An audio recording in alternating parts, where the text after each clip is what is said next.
Fala galera, beleza? Eu sou o Bruno e sejam muito bem-vindos ao Pizza Pão e Pasta. Hoje a gente vai refazer a massa do vídeo da pizza napolitana com farinha nacional, só que usando uma técnica de pré-fermentação para a gente comparar. Com isso eu acredito que você vai conseguir ter uma boa noção de como essas técnicas influenciam no resultado. No final do vídeo eu vou mostrar as duas pizzas lado a lado para que vocês tirem as próprias conclusões e também vou deixar a minha opinião. Antes, bem rapidinho, vamos falar um pouquinho sobre esse tal de Polish, que foi o pré-fermento que eu usei.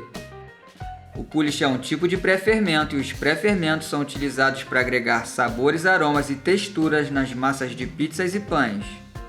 São feitos usando farinha, água e fermento, numa etapa anterior à confecção da massa, por isso também são conhecidos como métodos indiretos. Falando de Polish mais especificamente, ele é feito de partes iguais de farinha e água mais o fermento. Fixa bem na sua cabeça essa característica primordial do Polish, que é levar partes iguais de farinha e água, porque isso faz dele um tipo de pré-fermento líquido, o que o diferencia, por exemplo, da biga, que é um pré-fermento seco porque leva mais farinha do que água. Agora que a gente já falou um pouquinho sobre esses conceitos, você vai conseguir entender a brincadeira que eu fiz de chamá-lo de Polish gigante. É simplesmente porque não dá pra gente fazer um Polish maior do que esse, já que a gente usou toda a quantidade de água da receita. E eu não fiz isso só para chamá-lo de gigante, é porque quanto maior a proporção do Polish, melhores são os resultados. Bora colocar a mão na massa? Vamos que durante o vídeo a gente conversa mais. Para fazer o nosso Polish, a gente vai usar 305 gramas de farinha e a mesma quantidade de água, 305 ml. Além disso, 1 grama do fermento seco.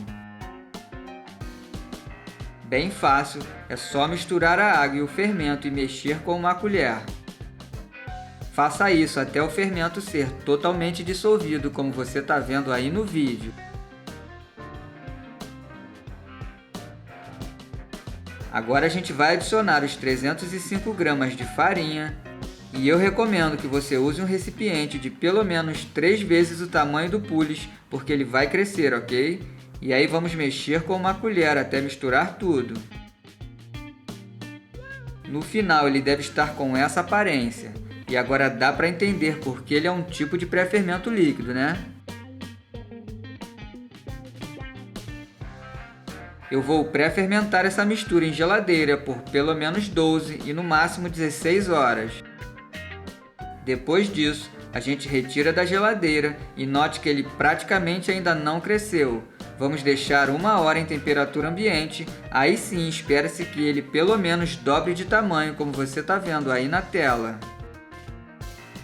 Incorporar esse Polish manualmente não é uma tarefa simples, por isso hoje a gente vai usar a batedeira, tá bom? Estamos adicionando 195 gramas de farinha, que somado aos 305 gramas que já foram no Polish, dão um total de 500 gramas. E nesse vídeo a gente está usando uma farinha nacional do tipo 1, a Globo Superiore, que tem 12% de proteína em um W de 300, sendo o W a unidade que mede a força da farinha. E agora a gente já pode entrar com o nosso último ingrediente, 15 gramas de sal. Você consegue perceber que quando gruda no gancho da batedeira, ao invés de sovar, a massa fica só girando? Isso é uma limitação dessas batedeiras e quando acontece é melhor parar a sova, desgrudar a massa do gancho e reiniciar.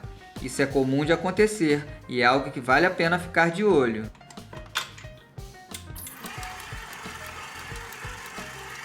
Os inscritos no canal já sabem que não é recomendável deixar a temperatura da massa passar de 23 graus, porque isso atrapalha o seu desenvolvimento. Passados 5 minutos na batedeira, minha massa esquentou demais e eu precisei parar de sovar e levá-la para a geladeira por 20 a 30 minutos. Nesse tempo, a temperatura vai baixar, a massa vai relaxar e a farinha vai absorver melhor todos os ingredientes. Quando voltar a sovar, você vai ter notado a diferença.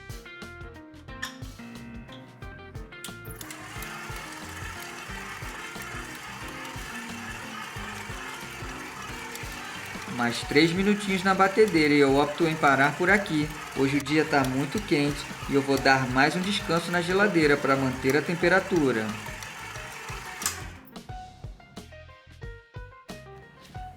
A gente nota que a massa ainda está bem irregular, não tem problema. Agora é só dar um formato de bola para mandar para o descanso. Nesse momento a massa está bem estressada, então não vale a pena a gente ficar manipulando. Tá aí a nossa massa numa temperatura adequada para a gente finalizar. No descanso ela já ganhou estrutura e a textura já está melhor. E o que eu gosto de fazer para finalizar é o seguinte: passo um pouco de azeite e espalho nas mãos. Também passo as mãos na bancada para ajudar a não grudar. Coloco a parte lisa para baixo e amasso um pouco com os dedos. Pego a parte de cima, trago na metade e aperto mais uma vez. Aí termino de girar, como você está vendo aí. Coloco a emenda para cima e vou repetir exatamente o mesmo movimento. Trago no meio, aperto, termino de girar e é isso. Tá encerrada a nossa sova. Olha como a massa tá bonita, lisa e bem desenvolvida. Mesmo usando uma batedeira, eu costumo finalizar as minhas massas na bancada. E antes de bolear, a gente sempre precisa dar um descanso de 30 minutos para a massa relaxar, só que dessa vez em temperatura ambiente. Na hora de bolear, use farinha na bancada para a massa não grudar, mas tente usar o mínimo possível.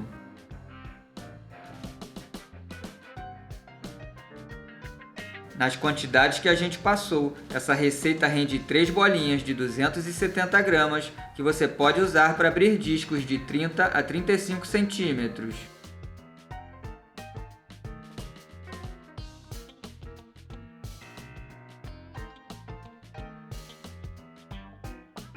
Depois de boleadas, as nossas massas vão maturar em geladeira por 24 horas, gerando aromas e sabores mais complexos e deixando a massa mais leve e digerível.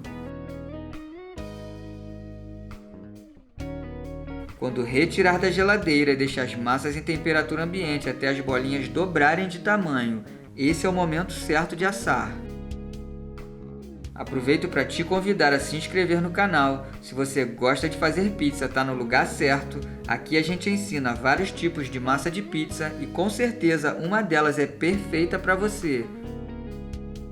Na hora de abrir a massa, use a ponta dos dedos para empurrar os gases da fermentação para as laterais e conseguir uma borda bem alveolada. Lembrando que a gente fez um vídeo ensinando como abrir massa de pizza com as mãos, um passo a passo super didático, e eu vou deixar o link na descrição.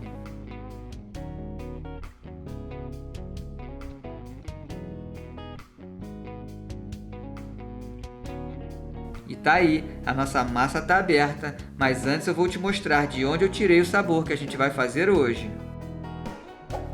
Esse é o meu xodó, o livro Pizza Alba Pezzone, receita dos melhores pizzaiolos de Nápoles, editado pelo Senac. O livro traz as receitas separadas por 5 pizzaiolos famosos de Nápoles, que são esses que você está vendo na foto.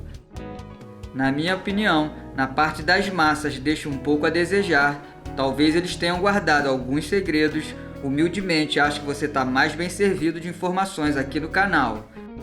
Mas o que eu gosto muito é de conhecer os ingredientes típicos que eles usam por lá, é bem bacana, e o mais legal de tudo é a inspiração para sabores de pizzas diferentes do que nós estamos acostumados por aqui, é muito interessante.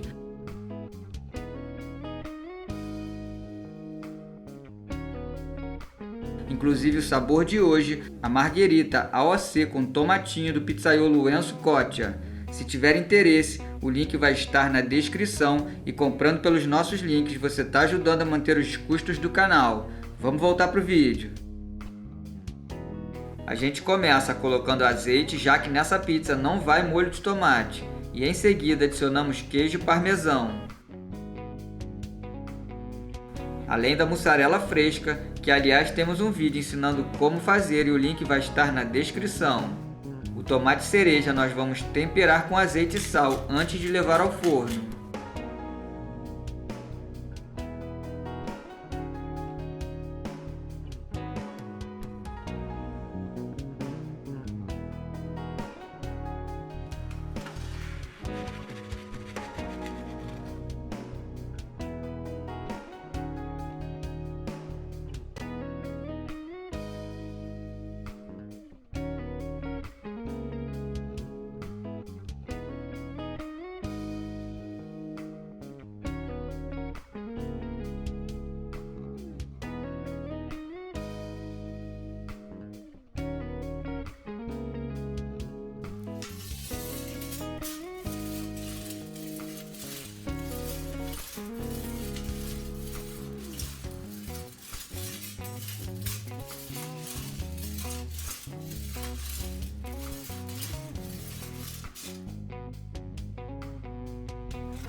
E aí, vamos ver as duas pizzas juntas pra gente comparar? Depois você me dá a sua opinião lá nos comentários.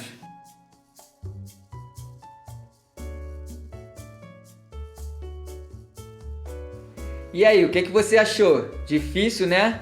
Bom, na minha opinião, equivalentes em termos da massa ser leve e digerível, as duas passaram por processo de maturação, então nesse ponto elas empataram. Todas as duas são maravilhosas, mas não tem como a gente não mencionar que a pré-fermentação agrega componentes aromáticos mais complexos.